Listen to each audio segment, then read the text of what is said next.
Thank you, Adam. Good morning, everybody. It's really good to be with you this morning. The unenviable task of a Brit trying to pitch to a continental audience what they should do about Brexit. I was obviously out of the room when this one got handed out. I'm going to try, though, to offer genuinely a supply chain and logistics perspective. This is not a political statement by any means, because I do feel that there are some really important decisions that anybody involved in a supply chain which involves the United Kingdom really ought to be thinking about, if not taking, literally in the next few days and weeks, because this is a very different presentation to the one I would have presented even a month ago, just given the way that the political process has not moved on. So I was really hoping that I'd be able to be standing here at this point of the proceedings, 150 days to go, and being able to be quite clear, quite categoric about what you should be doing, how you should be organising. Yes, it's a pain, it's a nuisance, we wish it wouldn't happen, but here's a clear set of instructions that you can pass down the chain, you can pass out to contractors, you can convincingly present to your customers and your clients, because although it's going to be a nuisance and inconvenient, we could actually get through this. Regrettably, the politicians have let us down, and we in supply chain and logistics are still waiting for some pretty fundamental decisions to be made before we can engage in that normal business planning process. So my task in the next half hour or so is to try to make Brexit understandable to you, try to present to you what we know, therefore what you can start to act on, and offer at this very imperfect and incomplete stage some ideas, some suggestions, and some details about what you could be doing now in order to try to help get yourself through this. The Freight Transport Association, just before we move on, just to complete Adam's introduction there, we're the largest, well, one of the largest trade associations in Britain. 17,000 members, makes us bigger than our Employers Association, the CBI. We are a £30 million business because in addition to membership services, which I look after, we offer very substantial on-site services, inspection services, training, auditing to our members. Our members between them operate about half the heavy goods vehicles on the roads of the UK. They consign about 90% of the rail freight, such as it is in Britain. And as a sort of sideline, I also look after all of our global interests. We run something called the Global Shippers Forum, which is a platform which connects shipper representative organisations all around the world in interfacing with the United Nations agencies that regulate and look after air freight, deep-sea container shipping, and international trade procedures. So that offers quite an interesting perspective on some of the Brexit issues as well.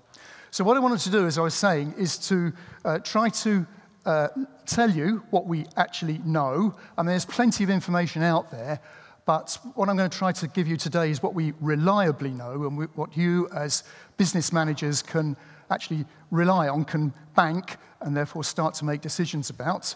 I will offer you realistically 3 scenarios that you might want to be thinking about and be planning for. There is a 4th, but I think we just need to be realistic about the 4th one coming through.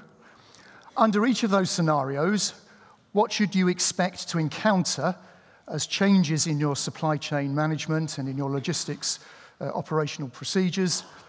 And then perhaps the one you've all turned up to actually hear about, what you can actually do about it. So there's a lot to get through. Make yourselves comfortable. There's a panel session that will follow. Maybe if you've got any questions, you'll save it to make Adam's job easier when he comes to chair the panel later. So let's start off with what can we actually say, what can we actually understand about where Brexit has got to? Well, there's the obvious statement. The United Kingdom intends to leave the European Union. That was the verdict from the referendum in June 2016. And for a long time, it was not very clear exactly what that meant. You may remember that when they finally sorted out who was going to be Prime Minister of Great Britain, the United Kingdom, after that referendum result, Theresa May's favourite phrase was, well, Brexit means Brexit. No one really understood exactly what it meant. But certainly the Freight Transport Association sat up and took notice the following January when, in a speech given at a particular venue in London known as Lancaster House, the Prime Minister announced, much to the surprise of the business community, that the United Kingdom wasn't going to just leave the political institutions of Europe, it was also going to leave the single market and the customs union. Now that got our attention, because as logisticians and representatives of logisticians, we know what that means. That means big change. That means big impact, big consequences. What on earth are you thinking about, Prime Minister? Because this is pretty fundamental to our economy. But then, of course, in the same paragraph, if not in the same sentence, the Prime Minister recovered the situation. Because, yes, we were going to leave the single market and the customs union, but guess what? The government will seek to retain, by unspecified means, the frictionless trade which the customs union and the single market bestows upon EU-UK supply chains. So whilst we were all up and excited, all of a sudden we were sitting back down, wiping our brow, thinking, well, that's okay then. At least they understand the consequences of what they're doing. And of course, ever since then, we've been waiting for that circle to be squared, how you can actually leave the institutions that give you the benefit of frictionless trade, but reinstate all the benefits back through a different mechanism. But undeterred, the government moved on, and on the 29th of March in 2017, Theresa May wrote her letter to Donald Tusk as the President of the European Council and gave the statutory 2 years' notice of the UK's intention to leave. So that put a big, fat, red date in the diary. That was a legally binding commitment that the UK made, and therefore, whatever else happened, something was going to change on the 29th of March, 2019. And because, of course, of the hours difference, it's the 29th of March in the UK, not the 30th of March, as you probably understand it, CET time on the continent of Europe. As things moved on, and of course we went through a general election with some surprising outcomes in the UK in the summer of that year, but as things moved on, I think the politicians on both sides probably realised that in 2 years, even though that's what Article 50 says, it's probably a little bit ambitious to try to sew up all of the outstanding issues that leaving a single market arrangement and the customs union was going to entail. So by the autumn of 2017, we started to hear the first serious discussion and talk about the need for more time. And that a speech in Venice, the Prime Minister, Theresa May, mentioned those famous words. First of all, we are going to seek what she calls an implementation period, but you and I will call a transitional period. Things moved on, and I could be up here all day telling you the ups and downs and the to's and fro's and the ins and outs of the political process. But the next major milestone that we got was when the government finally, the UK government finally defined what its new trading relationship was going to be, or hoped to be, with the EU, and therefore might provide a basis by which this frictionless trade that we were promised could be reinstated despite leaving the customs union and the single market. And of course, this was the famous, maybe infamous, facilitated customs arrangement. And I'll say a lot more about this a little bit later on, because as logisticians, this is quite important to us. This is quite important that we, A, take this seriously, despite the political hype around it, and secondly, understand that despite everything, it is still actually in play as a serious proposal for the future relationship between the UK and the EU. So as logisticians, this will come back and bite us if we're not careful. But the facilitated customs arrangement was actually at the heart of the famous Chequers deal, the big meeting at the UK Prime Minister's country retreat, where she gathered the cabinet around her, got them to accept this facilitated customs arrangement as the basis of the future relationship, and of course suffered the consequences as a result. And this was the event where two key members of the cabinet, Boris Johnson and David Davis, decided to leave in opposition to the fact that this Chequers deal, the facilitated customs arrangement, if it were enacted, would provide too close a relationship with the EU for the likes of those that would rather have a much more distant relationship. Move forward a few weeks, the government takes its proposal for the facilitated customs agreement to Brussels. Dominic Raab, our head of EU negotiations, who has succeeded David Davis, presents it to Michel Barnier in the task force meetings, and was told pretty categorically that on first blush, the facilitated customs arrangement wasn't going to cut the mustard. It was not going to be acceptable to the European Union. And if you look at the quotes on the right-hand side there, you don't get a much more categoric rejection of a job application, if you like, than the sort of tone that Michel Barnier used to effectively reject the FCA. Now, at this point, you're thinking, well, what's he talking about? Because just now he said there was still a prospect that the FCA might be in play. Hold that thought. We'll come back to it. Things got worse, of course, because given the tensions, the UK government decided to actually mirror what the European Union had done about 6 months before and start to issue notices to British industry as to what to prepare for in the event of a no deal. So it was over the course of the summer that real serious talk and serious prospect of the withdrawal agreement not being signed, and therefore there not being a managed parting of the ways between the UK and the EU came into play. For the record, the European Union had actually issued its equivalent of no-deal notices over New Year in December and January 2017-2018. So the UK was only playing catch-up by issuing its own statements to business as to what to prepare for when it issued those statements over the summer. And then, of course, there was the big setback for the UK government, because when the Prime Minister took the Chequers deal, the facilitated customs arrangement, to a meeting of the EU Council in Salzburg, she was quite peremptorily told that it wasn't going to work, and hence the increased tension, because there was no plan B. This was the only plan that the UK government had had, and the increasing concern over what exactly, how can you start to discuss the implications of leaving the single market and the customs union if you don't have an alternative proposal on the table. So business was starting to get worried that whilst the leaving of the customs union and the single market was very much still the government's intention, the means by which they would restore the frictionless trade, as was promised in the Lancaster House speech, was rapidly slipping through their fingers. Now, because of the Salzburg outcome, and because of further discussions that were held at a European summit in October last week, the next major milestone in all this decision looks as if it's going to be at the next scheduled meeting of the European Council, which takes place on the 13th and 14th of December.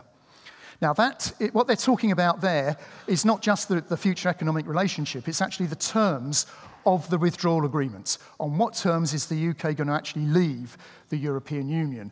And the encouraging news is actually most of this has been sorted out. So the financial settlement has been agreed. How much money will the UK government pay to the EU in settlement or compensation, whatever you want to call it, for the fact that it has decided to leave? And it's always been the UK's case that it will honour its debts. The rights for UK citizens living and working in the EU 27 countries and those EU citizens living and working in the UK have again been agreed, have been banked. They are not disputed. There's common agreement on that. And if only this deal can actually be done, yes, there is agreement on the fact that there will be a transition period of 21 months or so.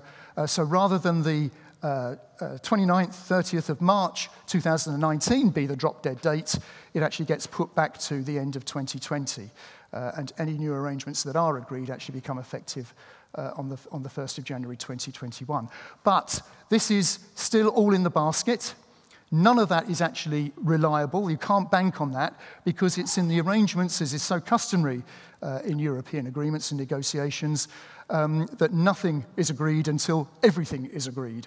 So if they can't agree on in single one of those items, then the whole lot falls away, which is why it is such a risk, a business risk, Just simply assume that all of this is going to go off until the end of 2020. The transition period is just as fragile as everything else on that list.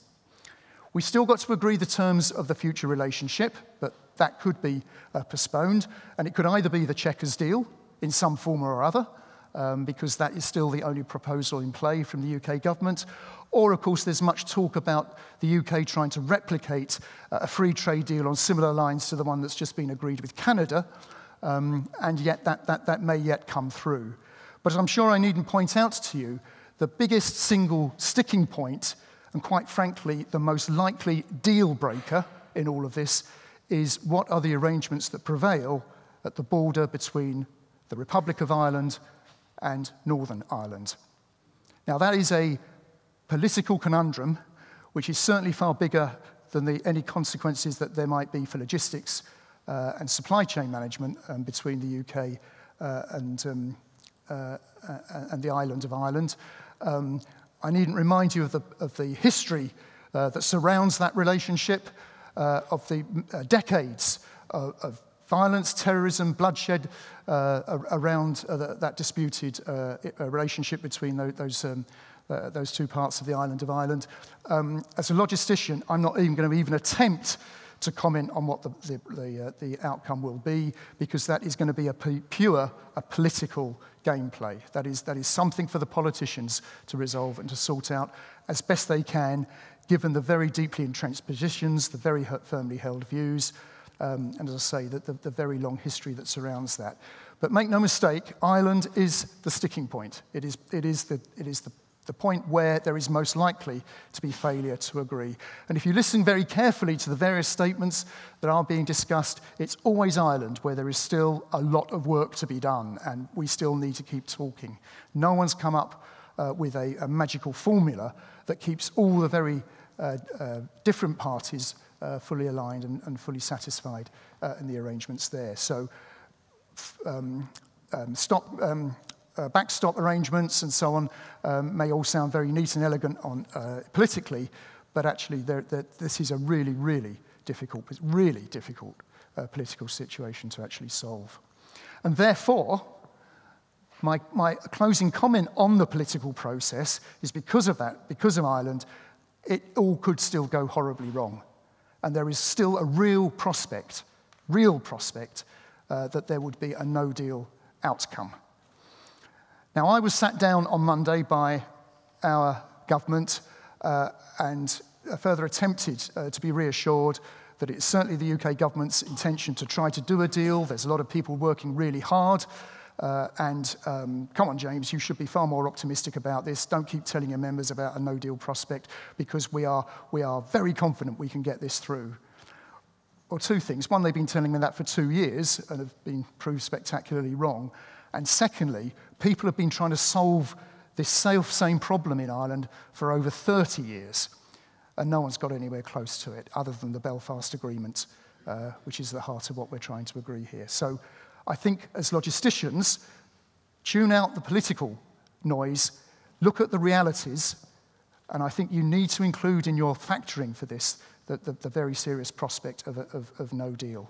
And with 150 days to go, if in any other aspects of your work you are asked to conceive, commission, procure, develop, test, implement, and make operational a project to manage your supply chains through new customs and border procedures in 150 days and have it work on day one without hitch, I think you'd be going back to your boss and saying, I need more time, because that's quite an unreasonable demand. But that's actually the scale of what we're facing as logisticians if the no-deal prospect comes to pass.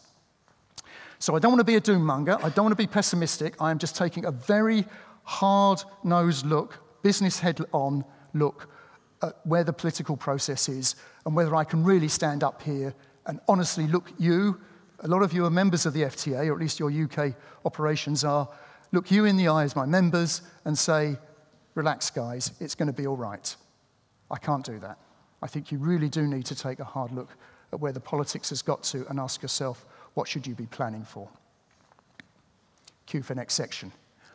So as we see it, there is 4 outcomes, as I said, and I'm going to deal with the least likely one first, because I think we're going to talk about it briefly and then park it, because there is still quite a hope out there in a lot of people's minds, and there's certainly in the minds of, I think it was 17,000, 18,000 people that walked through the centre of London the other weekend, that actually Brexit will be cancelled. There'll be a change of heart by the UK electorate. There'll be some kind of second referendum, some kind of new election, but whatever, we'll all wake up, it was all a bad dream, and we'll somehow get back to where we were.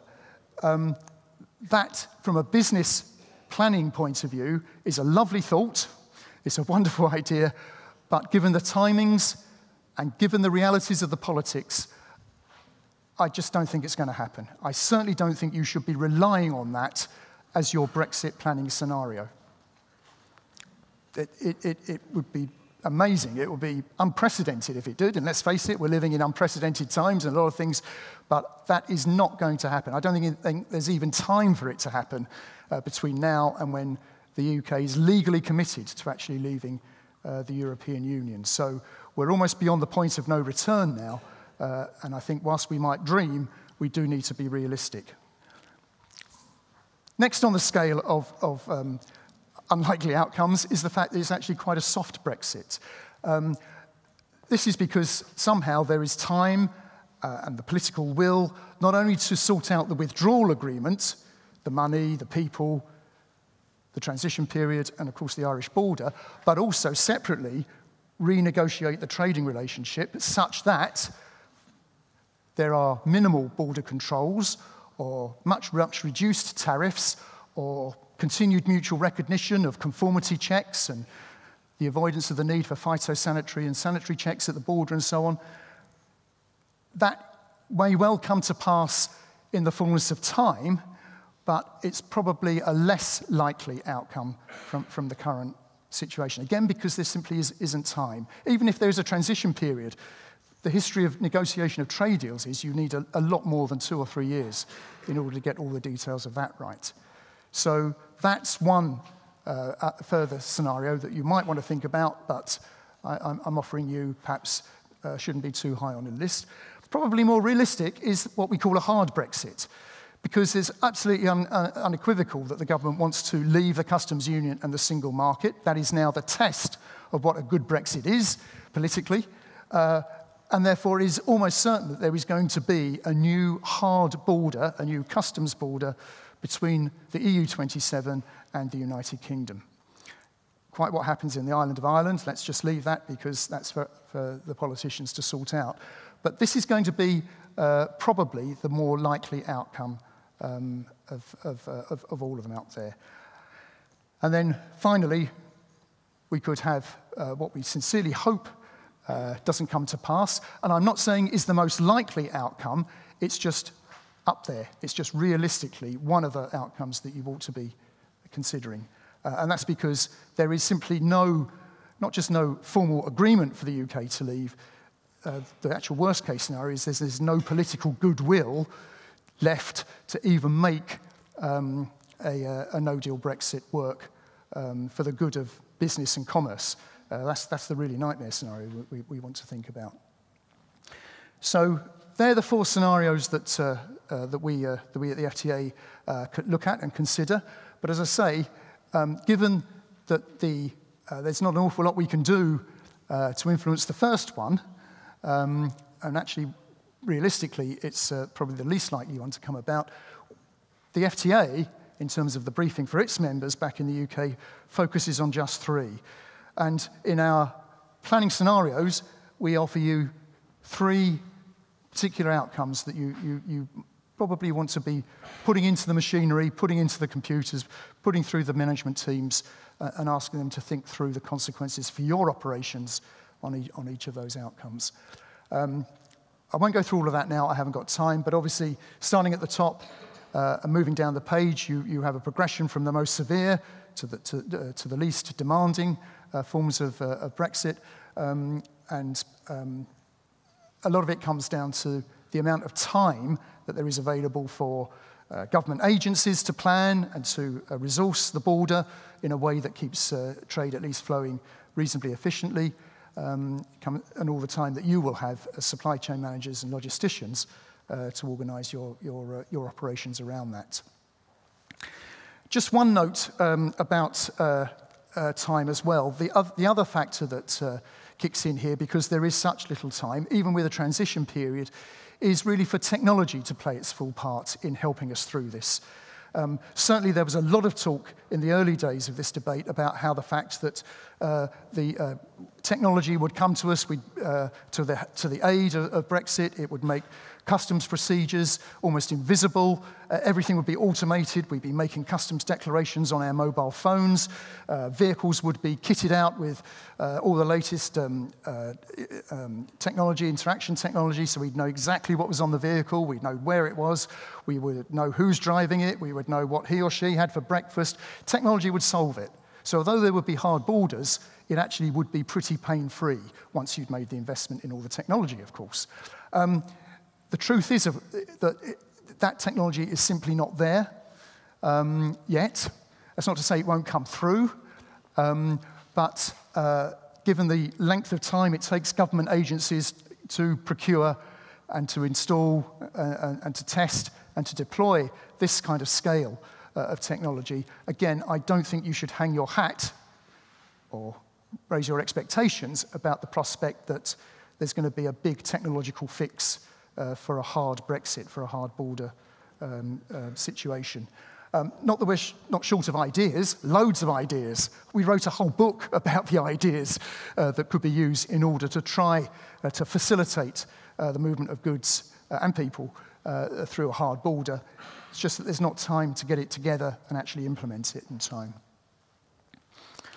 I said I'd come back to talking about the facilitated customs arrangements. Sorry, I'm going to need some more painkiller. Just give me a moment. Because even though this has been pretty handsomely and categorically denied us by the European Commission, understand that it is still the proposal from the UK government as to how its future relationship could be constructed with the EU. And the reason why this is particular interest to us is because under this arrangement, at least for UK traders, all of the responsibilities move away from the border, because that's how they deliver the frictionless trade, and come back to the shipper, the importer or the exporter based in the United Kingdom, who has to decide which customs tariff to apply to their goods that they brought into the UK, depending on which market they're eventually destined for. The way the FTA works is that as a UK importer, you pay the duty to HMRC, depending on whether you are putting the goods that you've imported onto the UK market, when you would therefore pay the UK duty rates, or whether you are just transshipping, or you are manufacturing and processing and then exporting again goods onto the EU 27, in which case you would pay whatever duties prevail under the Union customs codes and tariff. It is actually, and this is a Brit speaking, I do actually think it's quite an elegant solution. It's actually quite a radical solution, because it actually tries to ask the question, well, why in the 21st century are we messing around with everything happening in one place at one time on the borders of the country that we're involved? This is a little bit like someone walking into a bookshop in the mid-1980s and saying, do you know what? In the future, we won't need bookshops because you'll be able to order the books that you need on your mobile phone and pay for them too, and they'll be delivered the following day for free. Well, if someone had said that to you in the mid-1980s and you were a bookshop owner, you'd have dismissed it in pretty much the same terms as Michel Barnier did, wouldn't you?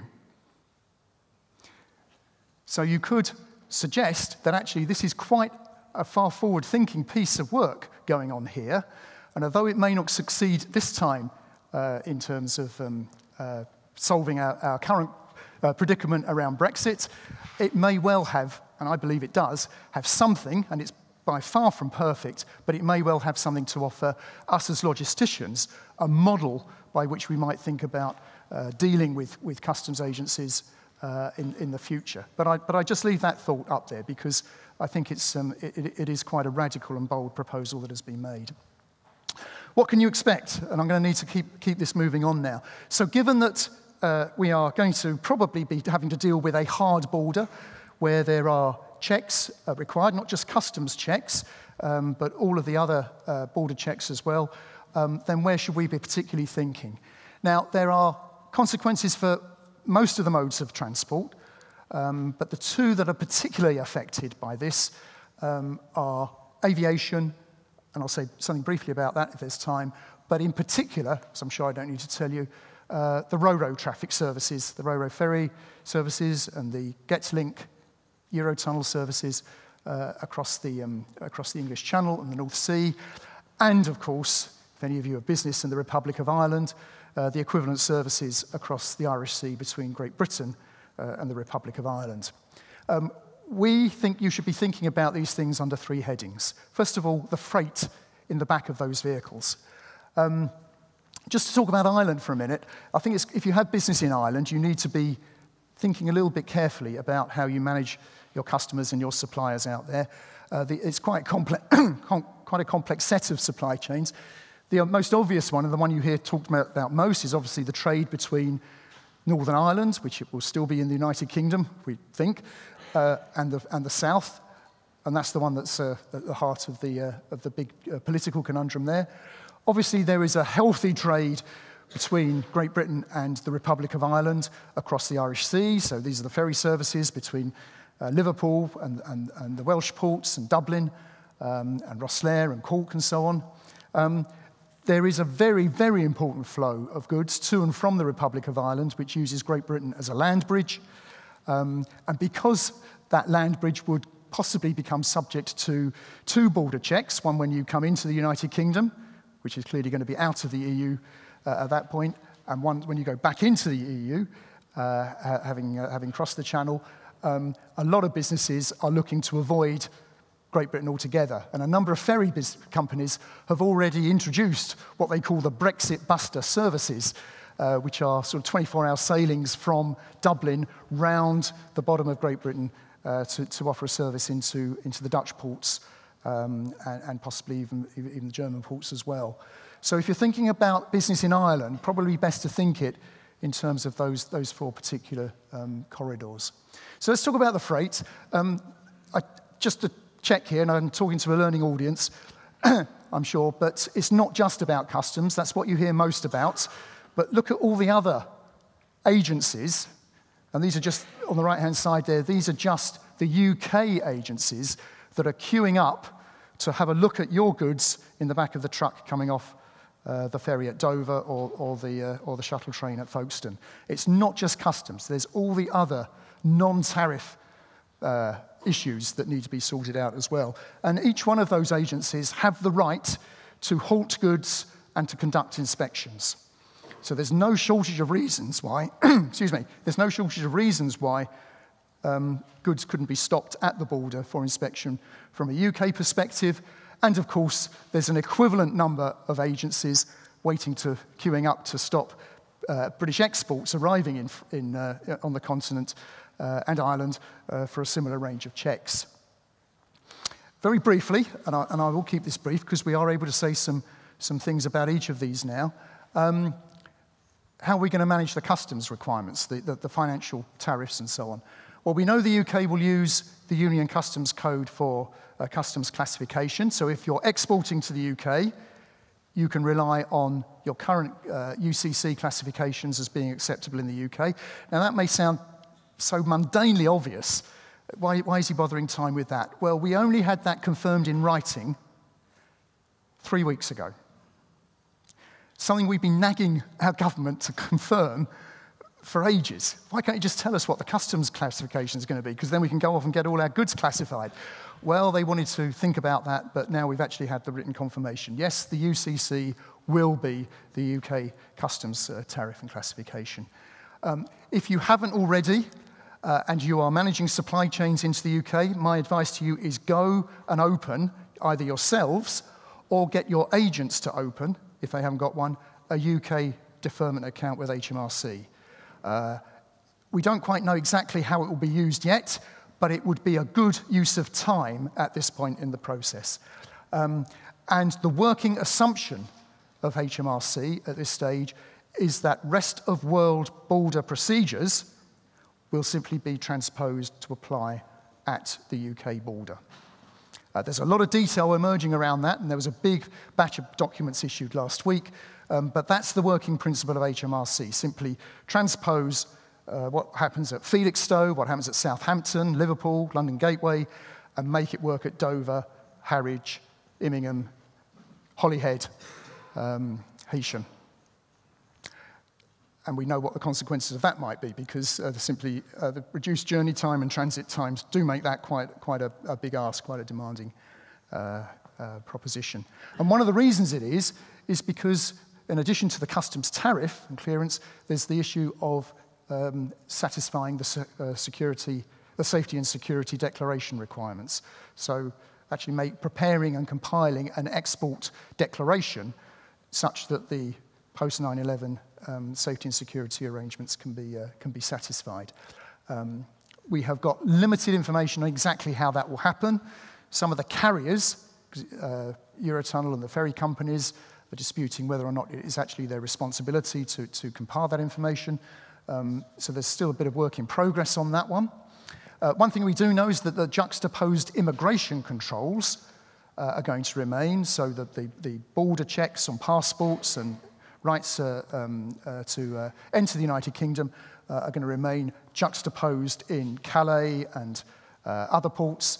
But one of the things that we can confidently say it is quite likely that EU27 drivers that have been used to entering the UK based solely on their identity cards as a means of identification would well be advised to go and get full passports.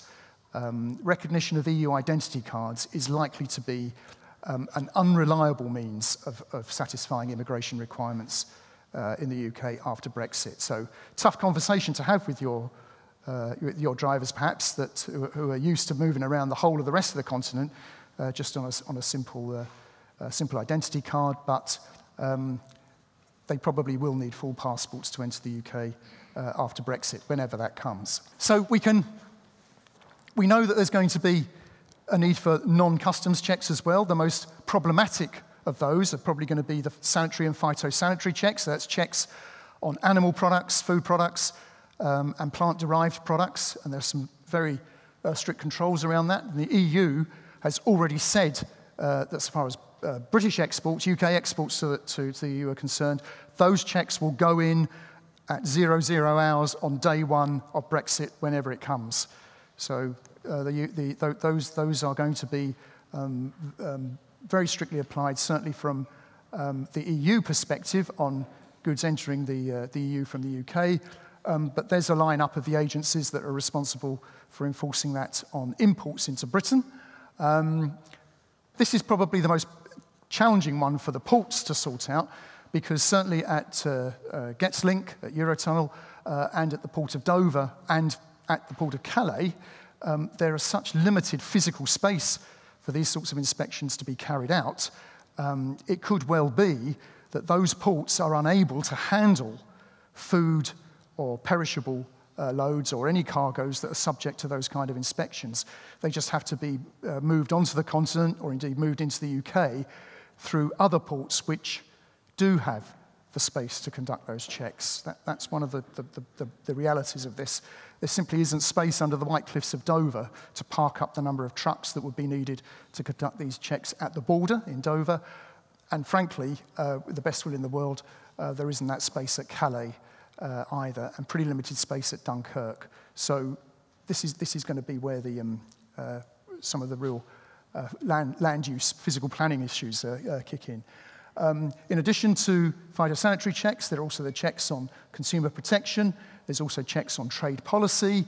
So all of these things will probably change as a result of the UK leaving the European Union, and will need to be more clearly explained and resolved in the next few weeks if we are going to have any idea as to how to manage a hard Brexit. A no-deal Brexit. Hopefully, though, we will get the transition period, we will get the withdrawal agreement, and we'll have at least another 21 months in order to sort out the detail around these. Okay, so now let's very quickly just move on with the two other aspects, because the papers are full of the implications for trade and the consequential impact on goods and customs and tariffs and so on. Here's the two things you never hear spoken about, okay? Because one of the consequences of the United Kingdom leaving the single market is that the mutual recognition of operator licenses, goods vehicle operating licenses, will come to an end, or at least the automatic recognition of goods vehicles operating licenses. All that a British international operator has needed to operate vehicles on the continent, and indeed a continental operator is needed to drive through the UK, has been a community license, a recognition that, yes, you are a registered, licensed operator, you meet the minimum standards for operating goods vehicles in the EU, therefore you can be admitted to the UK or vice versa to the EU. That finishes when Britain leaves the single market, which means that we revert back to the system of permits which prevailed up until the creation of the single market in 1993. So this simple blanket mutual recognition of operator licenses for goods vehicles is now replaced by a quota system, limited number of permits that are auctioned each year and made available to the haulage and 3PL community. And you have to buy those permits and have enough permits in order for there to be one of those permits in every vehicle that enters the United Kingdom, and similarly for every British vehicle entering the EU. And the real challenge is there simply is not the number of permits available to satisfy the likely need for the number of journeys that will need to be made. Just from a British perspective, last year, 2017, there were 300,000 journeys made by British trucks from the United Kingdom to the continent. There are, the best will in the world, if every one of those trucks was a Euro 6 truck, the most modern, the cleanest, most expensive type of truck, there would just be 1,224 permits. That is not enough.